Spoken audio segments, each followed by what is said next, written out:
Salam saudara terkasih dalam Kristus Yesus, salam jumpa pada renungan harian Embun Pagi dan salam memasuki bulan Februari 2023. Kita akan mendengarkan firman Tuhan yang akan menyejukkan hati kita sepanjang hari ini. Dan sebelumnya kita bersatu di dalam doa. Damai sejahtera Allah yang melampaui segala akal dan pikiran, itulah yang melihara hati dan pikiran dalam Kristus Yesus Tuhan. Amin.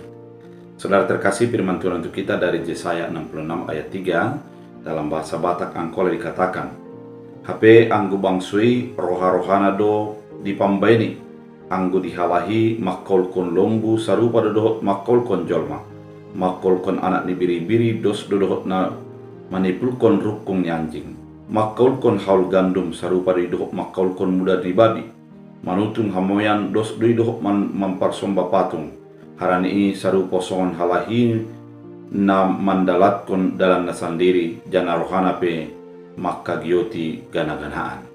Dalam bahasa Indonesia, orang-orang menyembelih lembu jantan namun membunuh manusia juga.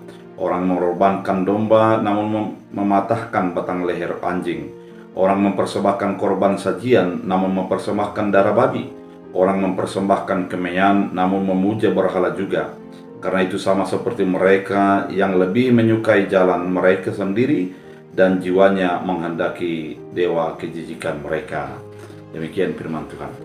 Saudara terkasih, firman ini mengingatkan kepada bangsa Israel ketika mereka sudah keluar dari pembuangan Babel, bahwa Allah mengasihi mereka. Memang Allah mengingatkan kepada bangsa itu melalui Yesaya pada firman Tuhan kali ini, agar mereka mengubah hati, di mana tidak ada perbedaan antara kekejian dan kekudusan di dalam apa yang mereka lakukan.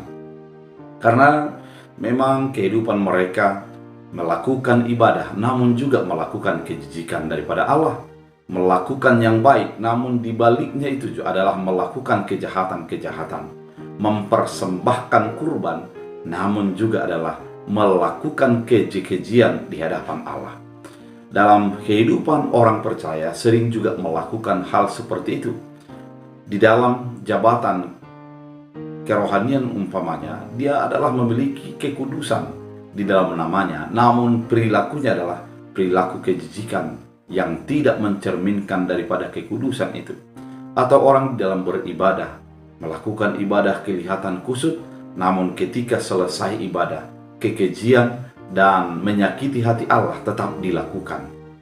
Atau juga ada orang melakukan ibadahnya ataupun melakukan doa-doanya yang begitu panjang dan kelihatan begitu kudus, namun kenyataannya dalam kehidupan sehari-hari dia adalah sebagai pembenci orang-orang yang suka terhadap tindakan-tindakan kejahatan.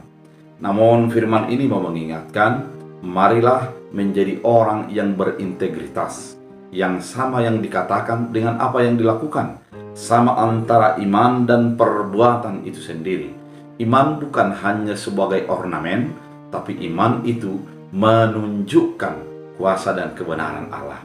Saudara terkasih di dalam Kristus Yesus, kehidupan kita sebagai orang percaya haruslah menjadi sama antara apa yang kita imani dan apa yang kita lakukan. Haruslah menjadi nampak antara apa yang kita lakukan dengan apa yang kita percayai. Karena memang ketika kita mengaku percaya kepada Allah, tunjukkanlah itu melalui sikap kehidupan sehari-hari. Bukan menjadi antara ibadah dan kehidupan itu menjadi berbeda, namun adalah linear, kelihatan kesamaan, dan ibadah itu memancarkan perbuatan, kehidupan sehari-hari, dan juga apa yang kita lakukan di dalam aktivitas-aktivitas kita merupakan pancaran daripada yang dilanjutkan di dalam ibadah.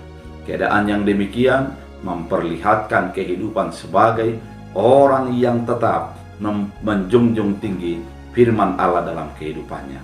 Sehingga kita adalah orang-orang yang disukai Allah, yang bukan menjadi dibenci dan dijauhkan oleh Allah. Oleh karena itu, saudara terkasih, mari lakukan imanmu dalam perbuatanmu. Mari lakukan perbuatanmu cerminan dari imanmu. Mari lakukan ibadahmu sebagai sebuah syukur kepada Allah yang menyertai engkau, dan nyatakanlah syukur kepada Allah di dalam ibadahmu. Keduanya tidak terpisahkan dan keduanya mencerminkan kehidupan sebagai orang percaya. Kita berdoa. Terima kasih Tuhan atas firman yang Kau nyatakan, mengingatkan kami untuk menjadi orang berintegritas di dalam iman dan perbuatan kami. Jadikan firman ini jadi bahagian hidup kami. Hamba berdoa biarlah Tuhan memberkati semua umat Tuhan dalam menjalani bulan Februari. Tangan Tuhan menuntun, tangan Tuhan memberkati, dan tangan Tuhan menunjukkan kasih karunia kepada setiap orang yang datang dalam nama Tuhan. Terima kasih Bapa, dalam Kristus Yesus. Amin. Tuhan Yesus memberkati.